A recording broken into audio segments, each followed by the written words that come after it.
জয় হিন্দ বন্ধুরা, আশা করি তোমরা সবাই ভালো আছো। জিকে ল্যাব বেঙ্গলির পক্ষ থেকে তোমাদের সকলকে জানাই আন্তরিক শুভেচ্ছা। পশ্চিমবঙ্গ গ্রাম পঞ্চায়েত 2026 পরীক্ষার প্রস্তুতিকে আরও শক্তিশালী করার লক্ষ্যে আমরা ধারাবাহিকভাবে গুরুত্বপূর্ণ ক্লাস নিয়ে আসছি। আজকের ক্লাসে আমরা আলোচনা করব একটি অত্যন্ত গুরুত্বপূর্ণ অধ্যায়, ভারতের পঞ্চায়েত ব্যবস্থার উদ্ভব ও ঐতিহাসিক প্রেক্ষাপট। পঞ্চায়েত ব্যবস্থার ইতিহাস, বিভিন্ন গুরুত্বপূর্ণ কমিটি, স্থানীয় স্বায়ত্তশাসনের বিকাশ, ৭৩তম সংবিধান সংশোধনী এবং পরীক্ষায় বারবার আসা গুরুত্বপূর্ণ তথ্য নিয়ে আজকের সম্পূর্ণ আলোচনা সাজানো হয়েছে। এছাড়াও এই ক্লাসে থাকছে 20টি গুরুত্বপূর্ণ বেসিক পয়েন্ট, তারপর আমরা আলোচনা করব 30টি গুরুত্বপূর্ণ এমসিকিউ প্রশ্ন ব্যাখ্যাসহ। আর পশ্চিমবঙ্গ গ্রাম panchayat, WBP, KP, SSC GD, railway এবং অন্যান্য প্রতিযোগিতামূলক পরীক্ষার জন্য এই ক্লাসটি অত্যন্ত গুরুত্বপূর্ণ। তাই খাতা কলম নিয়ে প্রস্তুত হয়ে যাও এবং মনোযোগ সহকারে পুরো ক্লাসটি দেখো, কারণ আজকের আলোচনার প্রতিটি তথ্য তোমাদের আসন্ন পরীক্ষার জন্য গুরুত্বপূর্ণ ভূমিকা পালন করবে। তাই ভিডিওটি ভালো লাগলে অবশ্যই একটি লাইক করবে, বন্ধুদের সঙ্গে শেয়ার করবে এবং জিকে ল্যাব বেঙ্গলি চ্যানেলটি সাবস্ক্রাইব করে পাশে থাকা বেল আইকনটি প্রেস করে রাখবে, যাতে পরবর্তী গুরুত্বপূর্ণ ক্লাসগুলোর নোটিফিকেশন সবার আগে তোমরা পেয়ে যাও। তো চলো বন্ধুরা, আর সময় নষ্ট না করে শুরু করা যাক আজকের গুরুত্বপূর্ণ আলোচনা। তাহলে বন্ধুরা, আজকে আমরা আলোচনা করব প্রথম অধ্যায় থেকে ভারতে পঞ্চায়েত ব্যবস্থার উদ্ভব ও ঐতিহাসিক প্রেক্ষাপট। এই অধ্যায় থেকে আমরা প্রথমেই 20টি অত্যন্ত গুরুত্বপূর্ণ পয়েন্ট জেনে নেব। যে পয়েন্টগুলো তোমরা যদি জেনে নাও তাহলে যে কোনো প্রশ্ন তোমরা খুব সহজেই সমাধান করতে পারবে। তো চলো শুরু করা যাক। দেখো, প্রথমে আমরা জেনে নেব লর্ড রিপন সম্পর্কে। এই যে লর্ড রিপন, একে ভারতের স্থানীয় স্বায়ত্তশাসনের জনক বলা হয়। তো এই প্রশ্নটা বারবার আসে যে ভারতের স্থানীয় স্বায়ত্তশাসনের জনক কাকে বলা হয়, তখন উত্তর হয়ে যাবে এই লর্ড রিপনকে বলা হয়। এই লর্ড রিপন 1882 সালে স্থানীয় শাসন ব্যবস্থা সম্পর্কিত প্রস্তাব দিয়েছিলেন। এবার দেখো 2 নম্বর পয়েন্ট। 2 নম্বর পয়েন্ট কি? সংবিধানের 40 নম্বর অনুচ্ছেদ। এই 40 নম্বর অনুচ্ছেদটা আমাদের ভালোভাবে মনে রাখতে হবে। কেন? কারণ এই 40 নম্বর অনুচ্ছেদের রাজ্যকে গ্রাম পঞ্চায়েত গঠনের নির্দেশ দেয়, আর গ্রাম স্বরাজ ধারণার ভিত্তিতে তৈরি এই 40 নম্বর অনুচ্ছেদ। 3 নম্বর পয়েন্ট, কমিউনিটি ডেভেলপমেন্ট প্রোগ্রাম। এটা কবে চালু হয়েছিল? মনে রাখবে 1952 সালে 2 অক্টোবর এটা চালু হয়। এর উদ্দেশ্য কী ছিল? এর উদ্দেশ্য ছিল গ্রামীণ উন্নয়ন। তাহলে কমিউনিটি ডেভেলপমেন্ট প্রোগ্রাম চালু হয় 2 অক্টোবর 1952 সালে। এর উদ্দেশ্য ছিল কি? গ্রামীণ উন্নয়ন। 4 নম্বর পয়েন্ট দেখবো আমরা বলবন্ত রায় মেহতা কমিটি। এই বলবন্ত রায় মেহতা কমিটি 1957 সালে গঠিত হয়েছিল। এই গণতান্ত্রিক বিকেন্দ্রীকরণের সুপারিশ করেছিল। প্রশ্নে বলে যে বলবন্ত রায় মেহতা কমিটি কিসের সুপারিশ করেছিল? তখন মনে রাখবে গণতান্ত্রিক বিকেন্দ্রীকরণের সুপারিশ করেছিল। 30-স্তরীয় পঞ্চায়েত ব্যবস্থার প্রস্তাব দিয়েছিল। গ্রাম পঞ্চায়েত, এই 30-স্তরীয় পঞ্চায়েতটা কী ছিল? গ্রাম পঞ্চায়েত, পঞ্চায়েত সমিতি এবং জেলা পরিষদ। তো চলো পরের পয়েন্ট দেখা যাক। দেখো 5 নম্বর পয়েন্ট কি দেখবো আমরা? প্রথম পঞ্চায়েত। এই প্রথম পঞ্চায়েত কত সালে চালু হয়েছিল? মনে রাখবে 2 অক্টোবর 1959। স্থান কোথায় ছিল?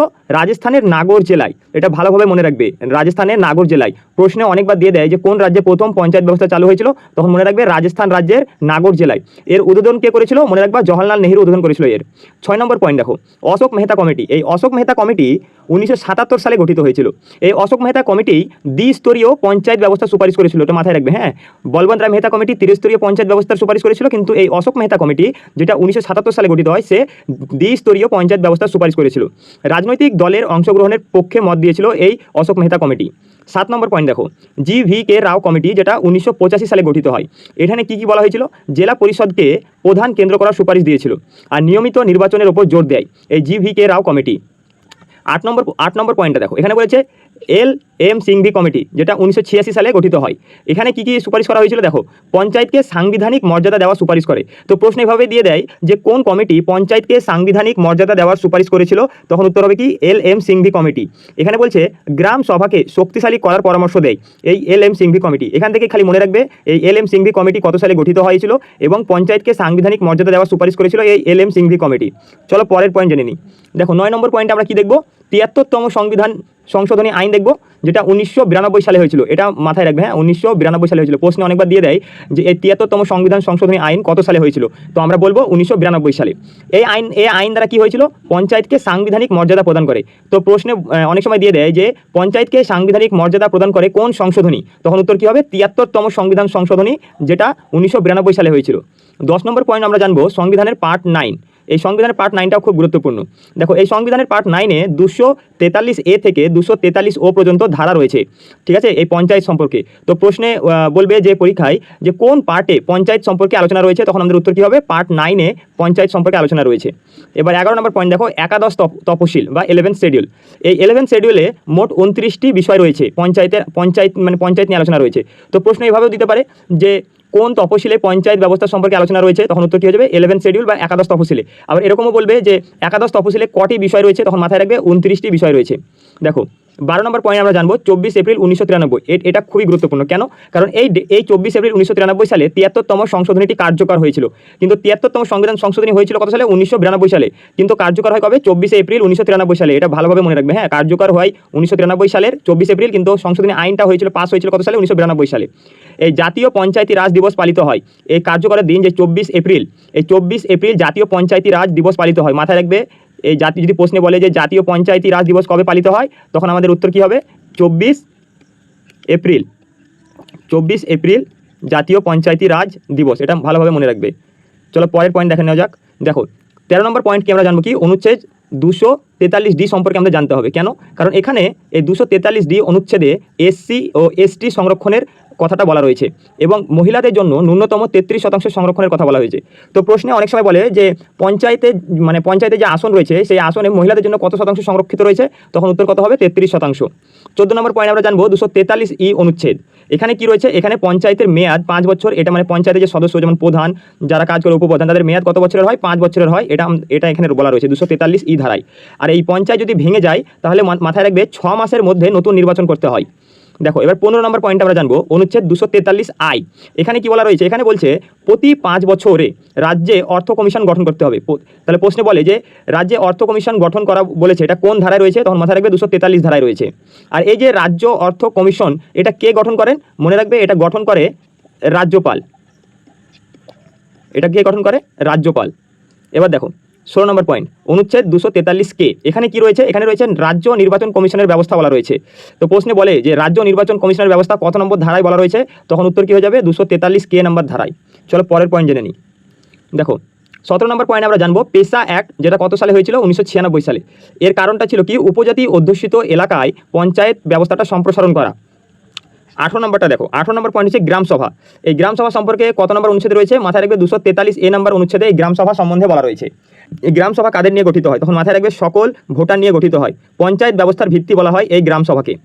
19 নম্বর পয়েন্টটা দেখো, ত্রিস্তরীয় ব্যবস্থার ব্যতিক্রম বলছে এটা, মানে 20 লক্ষের কম জনসংখ্যার রাজ্যে দ্বিস্তরীয় ব্যবস্থা থাকতে পারে। অর্থাৎ কোনো রাজ্যে যদি 20 লক্ষের কম জনসংখ্যা থাকে, তাহলে সেই রাজ্যে দ্বিস্তরীয় পঞ্চায়েত ব্যবস্থা দেখা যায়। 20 নম্বর পয়েন্টটা কি? State subject. অর্থাৎ এই যে পঞ্চায়েত, এই পঞ্চায়েত আমাদের রাজ্য তালিকার বিষয়। প্রশ্নে বলে যে পঞ্চায়েত কোন বিষয়ের মধ্যে পড়ছে, তখন রাজ্য তালিকা থাকবে, তারপরে কেন্দ্র তালিকা থাকবে, এরকম থাকবে। তো এটার উত্তর হয়ে যাবে কি? রাজ্য তালিকার বিষয়। তো এগুলো ভালো করে মনে রাখবে। তাহলে চলো বন্ধুরা, এখন আমরা 30টি গুরুত্বপূর্ণ MCQ প্রশ্নোত্তর আলোচনা করে নিই। তো দেখো প্রথম প্রশ্নে কি বলছে? ভারতের স্থানীয় স্বায়ত্তশাসনের জনককে? Option A Lord Mayo, option B Lord Ripon, option C Lord Curzon, option D Lord Canning. তো এই প্রশ্নের সঠিক উত্তরটি হয়ে যাবে অপশন বি লর্ড রিপন। এটা আমরা প্রথমেই জেনেছিলাম। তাহলে এখান থেকে আমরা আরও কিছু গুরুত্বপূর্ণ তথ্য জেনে নিই। চলো, এই যে লর্ড মেয়ো, এই লর্ড মেয়োর আমলে 1872 সালে ভারতের প্রথম আদমশুমারি হয়েছিল। ঠিক আছে, এটা মাথায় রাখবে। যদি প্রশ্নে বলে যে ভারতের প্রথম কবে আদমশুমারি হয়, তো 1872 সালে হয়েছিল। এটা লিখে দিই, আদমশুমারি। এবার দেখো এই যে লর্ড কার্জন, এই লর্ড কার্জনের আমলে কি হয়েছিল? মাথায় রাখবে 1905 সালে বঙ্গভঙ্গ হয়েছিল এই লর্ড কার্জনের আমলে। আর এই যে লর্ড ক্যানিং, পরীক্ষা একটা প্রশ্ন বারবার আসে যে ভারতের শেষ গভর্নর জেনারেল বা ভারতের প্রথম ভাইসরয় কে? তখন উত্তর কি হবে? লর্ড ক্যানিং। এই লর্ড ক্যানিং হচ্ছে ভারতের শেষ গভর্নর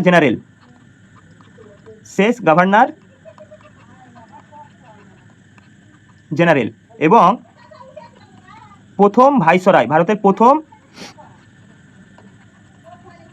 ভাইসরয়। এখান থেকে আর একটা প্রশ্ন আছে, এই লর্ড ক্যানিংয়ের আমলেই লর্ড ক্যানিংয়ের আমলেই 1857 সালে সিপাহী বিদ্রোহ বা মহাবিদ্রোহ হয়েছিল। সিপাহী বিদ্রোহ বা মহাবিদ্রোহ হয়েছিল। তো পরীক্ষায় বলে যে কোন ভাইসরয়ের আমলে মহাবিদ্রোহ বা সিপাহী বিদ্রোহ হয়েছিল। তো এই পয়েন্টগুলো তোমরা ভালোভাবে মনে রাখবে। তো দেখো 2 নম্বর প্রশ্নে কি বলছে, গ্রাম পঞ্চায়েত গঠনের নির্দেশ সংবিধানের কোন ধারায় আছে? Option A article 38, option B article 39, option C article 40, option D article 41। তো এই প্রশ্নের সঠিক উত্তরটি হয়ে যাবে অপশন সি আর্টিকেল 40। তো দেখো পরের প্রশ্ন 3 নম্বর প্রশ্নে কি বলছে, 3 নম্বর প্রশ্নে বলছে বলবন্ত রায় মেহতা কমিটি কবে গঠিত হয়? Option A 1955, option B 1956, option C 1957, option D 1958। তো এই প্রশ্নের সঠিক উত্তরটি হয়ে যাবে অপশন সি 1957 সালে এই বলবন্ত রায় মেহতা কমিটি গঠিত হয়েছিল। আর এই বলবন্ত রায় মেহতা কমিটি ত্রিস্তরীয় পঞ্চায়েত ব্যবস্থার কথা বলেছিল, ত্রিস্তরীয় পঞ্চায়েত ব্যবস্থার কথা বলেছিল। তো প্রশ্ন অনেক সময় বলে যে বলবন্ত রায় মেহতা কমিটি কটি স্তরের পঞ্চায়েত ব্যবস্থা সুপারিশ করেছিল? তো মাথায় রাখবে 3 স্তরীয় বা ত্রিস্তরীয়। আর এই যে 1956, এই 1956 সালে কী হয়েছিল বলতো? এই 1956 সালে রাজ্য পুনর্গঠন আইন পাস হয়েছিল। এটা পরীক্ষায় দেয় যে রাজ্য পুনর্গঠন আইন কত সালে পাস হয়। তো মাথায় রাখবে 1956 সালে রাজ্য পুনর্গঠন আইন পাস হয়েছিল। তো চলো দেখে নিই আমরা পরের প্রশ্ন। দেখো 4 নম্বর প্রশ্নে বলছে বলবন্ত রায় মেহতা কমিটি কত স্তরের পঞ্চায়েত ব্যবস্থা সুপারিশ করে? দেখো আমরা আগেই জানলাম কত স্তরের, অপশন সি 3 স্তরের। এই 3টি স্তর কী কী? দেখো প্রথম স্তর হচ্ছে গ্রাম পঞ্চায়েত, তাহলে প্রথম স্তর গ্রাম পঞ্চায়েত। দ্বিতীয় স্তর কী হবে? দ্বিতীয় স্তর হচ্ছে পঞ্চায়েত সমিতি, তাহলে দ্বিতীয় স্তর হয়ে যাচ্ছে পঞ্চায়েত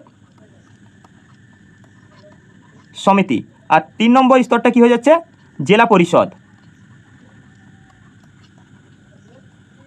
এবার এখান থেকে একটা গুরুত্বপূর্ণ প্রশ্ন আসে যে পরীক্ষায় বলবে যে এই পঞ্চায়েত ব্যবস্থার, এই ত্রিস্তরীয় পঞ্চায়েত ব্যবস্থার সবচেয়ে শক্তিশালী বা কার্যকারী স্তর কোনটি?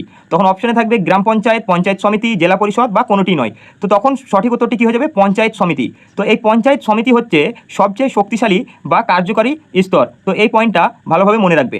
চলো দেখে নিই আমরা পরে। তো এবার 5 নম্বর প্রশ্নটি দেখো, 5 নম্বর প্রশ্নে বলছে অশোক মেহতা কমিটি কবে গঠিত হয়? Option A 1975, option B 1976, option C 1977, option D 1978। তো এই প্রশ্নের সঠিক উত্তরটি হয়ে যাবে অপশন সি 1977 সালে।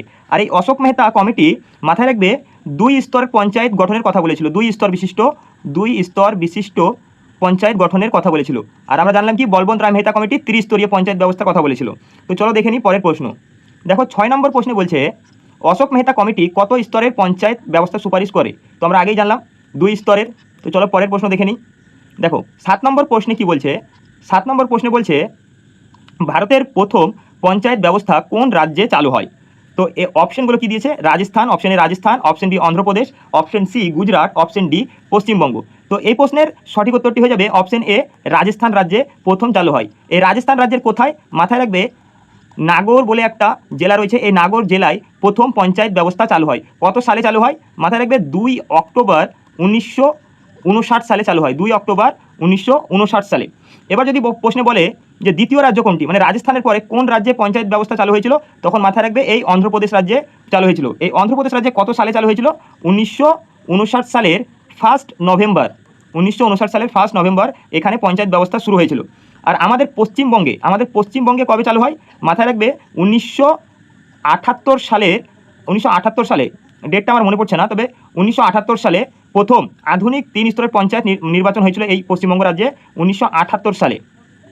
তো চলো এবার দেখে নিই আমরা পরের প্রশ্ন। দেখো 8 নম্বর প্রশ্নে কি বলছে?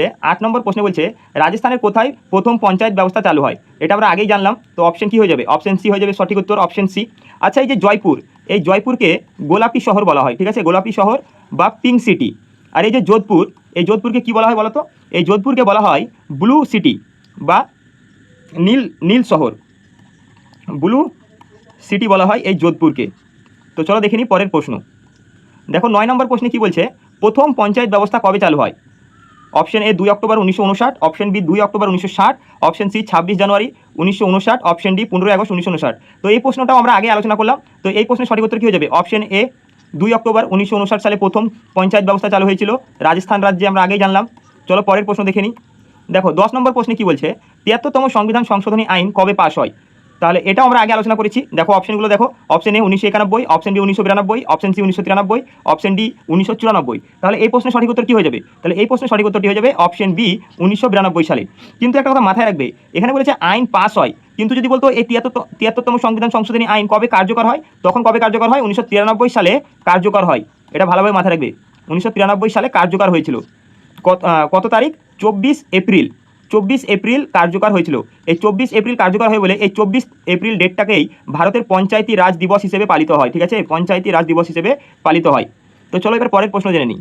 দেখো 11 নম্বর প্রশ্নে কি বলছে, 73তম সংবিধান সংশোধনী কবে থেকে কার্যকর হয়? দেখো আমরা আগে জানলাম 24 এপ্রিল 1993, তাহলে অপশন এ হয়ে যাবে আমাদের এখানে সঠিক উত্তর। চলো পরের প্রশ্ন দেখি। দেখো 12 নম্বর প্রশ্নে কি বলছে, দেখো জাতীয় পঞ্চায়েতি রাজ দিবস কবে পালিত হয়? এটাও আমরা জানলাম, কত? অপশন বি 24 এপ্রিল, সঠিক উত্তর হয়ে যাবে। চলো পরের প্রশ্ন দেখি তাহলে। 13 নম্বর প্রশ্ন কি বলছে, দেখো 13 নম্বর প্রশ্নে বলছে সংবিধানে পঞ্চায়েত ব্যবস্থা কোন পার্টে যুক্ত রয়েছে? তাহলে এই প্রশ্নের সঠিক উত্তর কি হবে? Part 8, part 9, part 9A, part 10। তাহলে এই প্রশ্নের সঠিক উত্তরটা হয়ে যাবে অপশন বি পার্ট 9, যেটা আমরা আগেই আলোচনা করেছি। তাহলে এখান থেকে আমাদের কি কি মাথায় রাখতে হবে? দেখো এই যে পার্ট 8, এখানে কি আছে বলতো? এখানে আছে কেন্দ্রশাসিত অঞ্চল সম্পর্কে আলোচনা করা রয়েছে। এই পার্ট 8-এ কেন্দ্রশাসিত অঞ্চল সম্পর্কে আলোচনা রয়েছে। ঠিক আছে, আর এই যে পার্ট 9A, এখানে কি আছে বলতো? এই পার্ট 9-এ রয়েছে পৌরসভা সম্পর্কিত আলোচনা রয়েছে। পৌরসভা কত নম্বর ধারা বলতো? ধারা বলছি 74তম সংবিধান সংশোধনীর মাধ্যমে এটা যুক্ত হয়েছিল। এই পার্ট 9-এ 74তম সংবিধান সংশোধনীর মাধ্যমে যুক্ত হয়। আর এই পার্ট 9 এটা কি? পঞ্চায়েত ব্যবস্থা। ঠিক আছে, এটা 73তম সংবিধান সংশোধনীর মাধ্যমে যুক্ত হয়। আর এই পৌরসভা যেখানে আলোচনা রয়েছে পার্ট 9-এ, যেটা 74তম সংবিধান সংশোধনীর মাধ্যমে যুক্ত হয়। তো এই পয়েন্টগুলো মনে রাখবে। আর এই যে পার্ট 10, এখানে কি আছে বলতো? এখানে রয়েছে তপশিলি জাতি, লিখে দিই, তপশিলি জাতি ও উপজাতি এলাকা সংক্রান্ত আলোচনা রয়েছে। তপশিলি জাতি ও উপজাতি এলাকা সংক্রান্ত এখানে আলোচনা রয়েছে পার্ট 10-এ। তো এগুলো তোমরা মনে রাখবে, এখান থেকেও ঘুরিয়ে ফিরিয়ে প্রশ্ন চলে আসে। তো চলো পরের প্রশ্ন দেখে নিই। তো দেখো 14 নম্বর প্রশ্নে কি বলছে? 73তম সংশোধনীর মাধ্যমে কোন তফসিল যুক্ত হয়? Option A 9 schedule, option B 10 schedule, option C 11 schedule, option D 12 schedule. তো এটাও আমরা আলোচনা করেছি প্রথমে। তো তোমরা যদি একটু মনে করো তাহলে খুব সহজেই এর উত্তরটা করতে পারবে। তো এই প্রশ্নের উত্তরটা কি হয়ে যাবে? অপশন সি 11 শিডিউলটা যুক্ত হয়। এই 11 শিডিউলে আমরা কটি বিষয় আলোচনা করেছিলাম? রয়েছে 29টি বিষয় রয়েছে, এটা মাথায় রাখবে। হ্যাঁ, 29টি বিষয়। আর দেখো এই যে 10তম তফসিল বা 10 শিডিউল, এখানে কি রয়েছে বলতে পারবা কেউ? এখানে রয়েছে দল ত্যাগ বিরোধী আইন রয়েছে। এখানে দল ত্যাগ বিরোধী আইন রয়েছে এই 10তম তফসিলে। আর এই যে 12তম তফসিল, এখানে কি রয়েছে বলতে পারবা? এখানে রয়েছে পৌরসভা সম্পর্কে আলোচনা রয়েছে। পৌরসভা এখানে কটি বিষয় রয়েছে? মনে রাখবে, এখানে 18টি বিষয় রয়েছে। 18টি বিষয় রয়েছে। তো চলো দেখে নিই পরের প্রশ্ন। দেখো এখানে কি বলছে, 15 নম্বর প্রশ্ন, একাদশ তফসিলে কয়টি বিষয় রয়েছে? আমরা আগেই জানলাম কয়টি, 29টি বিষয় রয়েছে। চলো পরের প্রশ্ন দেখে নিই। দেখো 16 নম্বর প্রশ্নে কি বলছে? পঞ্চায়েত নির্বাচনে মহিলাদের জন্য ন্যূনতম কত শতাংশ আসন সংরক্ষিত থাকে? তো এটাও আমরা আলোচনা করলাম, অর্থাৎ করেছি প্রথমের দিকে যে 20টা পয়েন্ট আমরা আলোচনা করেছিলাম প্রথমে, সেখানে এটা আলোচনা করা হয়েছিল। তাহলে option A 25%, option B 33%, option C 50%, option D 10%। তো এই প্রশ্নের সঠিক উত্তরটা কি হয়ে যাবে? অপশন বি 33% আসন সংরক্ষিত রয়েছে। তো চলো এবার আমরা দাঁড়াও, এখান থেকে একটা কোশ্চেন আছে, যেটা কত নম্বর ধারা অনুযায়ী এই যে 33% আসন সংরক্ষিত থাকে, সেটা কততম ধারায় বলা রয়েছে? তো মাথায় রাখবে 243D ধারা বা অনুচ্ছেদে এটা বলা রয়েছে। এবার যদি এখানে প্রশ্নটা একটু ঘুরিয়ে দেয় যে পশ্চিমবঙ্গ রাজ্যে মহিলাদের জন্য পশ্চিমবঙ্গ রাজ্যে মহিলাদের জন্য কত শতাংশ আসন সংরক্ষিত থাকে পঞ্চায়েতে? তাহলে কত হবে? উত্তর হয়ে যাবে, মাথায় রাখবে, 50%। ঠিক আছে, এখানে এটা হচ্ছে ভারতে, কিন্তু যদি মানে তোমাকে মেনশন করে দেয় যে পশ্চিমবঙ্গ রাজ্যে, তখন উত্তরটা কী হবে? 50%। এটা গুলিয়ে ফেলবে না কিন্তু। চলো পরের প্রশ্ন দেখে নিই। দেখো 17 নম্বর প্রশ্নে কি বলছে? পঞ্চায়েত নির্বাচনে প্রার্থী হওয়ার ন্যূনতম বয়স কত বছর? তাহলে ন্যূনতম বয়স কত বছর? অপশন এ 18 বছর, অপশন বি 21 বছর, অপশন সি 25 বছর, অপশন ডি 30 বছর। তো এই প্রশ্নের সঠিক উত্তরটা কী হয়ে যাবে? অপশন বি 21 বছর হয়ে যাবে আমাদের সঠিক উত্তর। এবার দেখো এই যে এই 18 বছর, এই 18 বছরটা কি? এই 18 বছরটা হচ্ছে আমাদের ভারতে মানে ভোট দেওয়ার একটা ন্যূনতম বয়স। তো এটা কততম সংশোধনীর মাধ্যমে এই 18 বছর করা হয়েছিল বলতে পারবা কেউ? এর উত্তরটা হয়ে যাবে 61তম সংবিধান সংশোধনীর মাধ্যমে এই যে ভোট দানের বয়স, ঠিক আছে, ভোট দানের ন্যূনতম বয়স করা হয়েছিল 61তম সংবিধান সংশোধনীর মাধ্যমে। এটা পরীক্ষায় বারবার আসে, সেজন্য তোমাদের বললাম।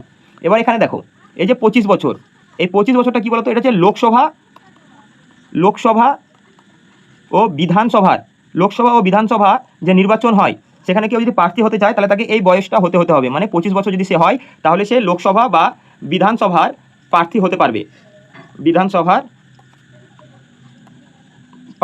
পারবে। এবার 18 নম্বর প্রশ্ন দেখো, 18 নম্বর প্রশ্নে কি বলছে, রাজ্য অর্থ কমিশন কে গঠন করেন? অপশন এ মুখ্যমন্ত্রী, অপশন বি রাজ্যপাল, অপশন সি রাষ্ট্রপতি, অপশন ডি প্রধানমন্ত্রী। তাহলে এই প্রশ্নের সঠিক উত্তরটি কি হয়ে যাবে? এই প্রশ্নের সঠিক উত্তরটি হয়ে যাবে রাজ্যপাল। এটা খুবই ইম্পর্টেন্ট প্রশ্ন, হ্যাঁ, পরীক্ষায় বলে যে রাজ্য অর্থ কমিশন কে গঠন করেন, তখন উত্তর কি হয়ে যাবে? রাজ্যপাল। এবার এখান থেকে আরও কিছু আমরা তথ্য জেনে নেব, যেমন এই রাজ্যপাল যে এই অর্থ কমিশন গঠন করে, এটা কত নম্বর ধারায় বলা রয়েছে? তো এটা বলা রয়েছে 243 আই ধারায়, ঠিক আছে। এই রাজ্যপাল এই অর্থ কমিশন গঠন করে ক বছরের জন্য? 5 বছরের জন্য এটা গঠন করে। দেখো 19 নম্বর প্রশ্নটা দেখো, এখানে বলছে রাজ্য নির্বাচন কমিশনারকে কে নিয়োগ করেন? অপশন এ রাষ্ট্রপতি, অপশন বি রাজ্যপাল, অপশন সি মুখ্যমন্ত্রী, অপশন ডি প্রধান বিচারপতি। তাহলে এই প্রশ্নের সঠিক উত্তরটি হয়ে যাবে অপশন বি এর রাজ্যপাল। এই রাজ্যপাল রাজ্য নির্বাচন কমিশনারকে নিয়োগ করেন। তাহলে এটা কত নম্বর ধারা অনুযায়ী তিনি নিয়োগ করে থাকেন? মনে রাখবে 243 কে ধারা অনুযায়ী তিনি নিয়োগ করে থাকেন। আর এই রাজ্য নির্বাচন কমিশনার, ঠিক আছে, শুধু পঞ্চায়েত ও পৌরসভার ভোটের দায়িত্ব থাকে, মানে এই পঞ্চায়েত ও পৌরসভার যে ভোটগুলো হয় তারা এগুলি মানে নির্বাচন করে থাকে। যে বিধানসভার ভোটটা কিন্তু তারা রাজ্য নির্বাচন কমিশন করে না, ঠিক আছে। শুধুমাত্র রাজ্য নির্বাচন কমিশন পঞ্চায়েত ভোট ও পৌরসভার ভোট করায়, পৌরসভার ভোট করায়। তো চলো পরের প্রশ্ন দেখি। দেখো 20 নম্বর প্রশ্নে কি বলছে, দেখো পঞ্চায়েতের সাধারণ মেয়াদ কত বছর? এটা আমরা আগে জেনেছি, অপশন সি 5 বছর পঞ্চায়েতের মেয়াদ। চলো পরের প্রশ্ন দেখি। পরের প্রশ্ন কি বলছে, দেখো এটা খুবই গুরুত্বপূর্ণ প্রশ্ন, হ্যাঁ। বলছে পঞ্চায়েত ভেঙে গেলে কত মাসের মধ্যে নির্বাচন করতে হয়? অপশন এ 1 মাস, অপশন বি 3 মাস, অপশন সি 6 মাস, অপশন ডি 12 মাস। তো এই প্রশ্নের উত্তরটা আমরা এটাও আলোচনা করেছিলাম প্রথমের দিকেই। তো এই প্রশ্নের সঠিক উত্তর হয়ে যাবে অপশন সি 6 মাস। 6 মাসের মধ্যে আমাদেরকে পঞ্চায়েতে নির্বাচন করতে হবে যদি পঞ্চায়েত ভেঙে যায়। তো চলো পরের প্রশ্ন দেখে নিই। তো 22 নম্বর প্রশ্নটি দেখো, 22 নম্বর বলছে প্রশ্নতে পেশা আইন কবে পাস হয়? Option A 1995, option B 1996, option C 1997, option D 1998। তো এই প্রশ্নের সঠিক উত্তরটি হয়ে যাবে অপশন বি 1996 সালে এই পেশা আইন পাস হয়। তাহলে এই পেশা আইন কেন এত গুরুত্বপূর্ণ? কারণ এই পেশা আইন দ্বারা তপশিলি উপজাতি অধ্যুষিত এলাকায় পঞ্চায়েত ব্যবস্থা চালু করার জন্য এই আইনটা পাস হয়েছিল। তো এই পয়েন্টটা মনে রাখবে। চলো পরের প্রশ্ন দেখি। দেখো 23 নম্বর প্রশ্নে বলছে GVK রাও কমিটি কবে গঠিত হয়? Option A 1980, option B 1985, option C 1986, option D 1988। তো এই প্রশ্নের সঠিক উত্তরটি হয়ে যাবে অপশন বি 1985 সালে। চলো পরের প্রশ্ন দেখি। দেখো 24 নম্বর প্রশ্নে কি বলছে? 24 নম্বর প্রশ্নে বলছে LM সিংভি কমিটি কবে গঠিত হয়? Option A 1985, option B 1986, option C 1987, option D 1988। তো এই প্রশ্নের সঠিক উত্তরটি হয়ে যাবে অপশন বি 1986 সালে LM সিংভি কমিটি গঠিত হয়েছিল। চলো পরের প্রশ্ন দেখা যাক। পরের প্রশ্নে বলছে পঞ্চায়েত ব্যবস্থা সংবিধানের কোন তালিকার অন্তর্ভুক্ত? Option A union list, option B state list, option C concurrent list, option D কোনোটি নয়। তো এই প্রশ্নের সঠিক উত্তরটি কী হয়ে যাবে? Option B state list. State লিস্টের অন্তর্ভুক্ত এই পঞ্চায়েত ব্যবস্থা। তো এটা মনে রাখবে। চলো পরের প্রশ্ন দেখা যাক। পরের প্রশ্নে কি বলছে দেখো 26 নম্বর প্রশ্ন। 26 নম্বর প্রশ্নে বলছে কমিউনিটি ডেভেলপমেন্ট প্রোগ্রাম কবে চালু হয়? Option A 1950, option B 1951, option C 1952, option D 1953। তো এই প্রশ্নের সঠিক উত্তরটা কী হয়ে যাবে? অপশন সি 1952 সালের 2 অক্টোবর এই কমিউনিটি ডেভেলপমেন্ট প্রোগ্রাম চালু হয়েছিল। চলো 27 নম্বর প্রশ্ন দেখা যাক। দেখো 27 নম্বর প্রশ্নে কি বলছে ন্যাশনাল এক্সটেনশন সার্ভিস কবে শুরু হয়? Option A 1952, option B 1953, option C 1954, option D 1955। তো এই প্রশ্নের সঠিক উত্তরটা কী হয়ে যাবে? এই প্রশ্নের সঠিক উত্তরটা হয়ে যাবে অপশন বি 1953 সালে ন্যাশনাল এক্সটেনশন সার্ভিস শুরু হয়েছিল। চলো তাহলে এবার পরের প্রশ্ন দেখা যাক। দেখো বন্ধুরা 28 নম্বর প্রশ্ন কি বলছে কোন রাজ্যে পঞ্চায়েত ব্যবস্থা নেই? Option A Kerala, option B Tripura, option C Nagaland, option D Manipur. তো এই প্রশ্নের সঠিক উত্তরটা কী হয়ে যাবে? Option C Nagaland. এই নাগাল্যান্ড রাজ্যে কোনো পঞ্চায়েত ব্যবস্থা নেই। চলো পরের প্রশ্ন দেখা যাক। দেখো 29 নম্বর প্রশ্নে কি বলছে 73তম সংশোধনী পাস হওয়ার সময় ভারতের প্রধানমন্ত্রী কে ছিলেন? তো এই প্রশ্নের সঠিক উত্তরটা কী হয়ে যাবে? এই প্রশ্নের সঠিক উত্তরটা হয়ে যাবে পিভি নরসিমহা রাও। পিভি নরসিমহা রাও ছিলেন তখন ভারতের প্রধানমন্ত্রী। 30 নম্বর প্রশ্ন অর্থাৎ আজকের শেষ প্রশ্ন কি হচ্ছে দেখো 73তম সংশোধনী বিলে রাষ্ট্রপতি কবে স্বাক্ষর করে? Option A 20 April 1993, option B 24 April 1993, option C 20 May 1993, option D 24 May 1993। তো এই প্রশ্নের সঠিক উত্তরটা কী হয়ে যাবে? অপশন বি 24 এপ্রিল 1993 সালে। তো বন্ধুরা আমাদের প্রথম অধ্যায়ে যে প্রশ্নগুলো গুরুত্বপূর্ণ প্রশ্নগুলো ছিল যেগুলো পরীক্ষার জন্য খুবই গুরুত্বপূর্ণ সেই সমস্ত প্রশ্নগুলো আমরা আলোচনা করলাম। তো পরের ভিডিওতে আমরা আলোচনা করব পশ্চিমবঙ্গের পঞ্চায়েত আইন 1973 সাল নিয়ে। তো দেখা হচ্ছে তাহলে পরের ভিডিওতে। আর এই ভিডিওর প্রশ্নগুলো তোমাদের যদি হেল্পফুল মনে হয় তাহলে অবশ্যই চ্যানেলটি সাবস্ক্রাইব করো এবং আমাদের এই ভিডিওটিতে একটি লাইক করো।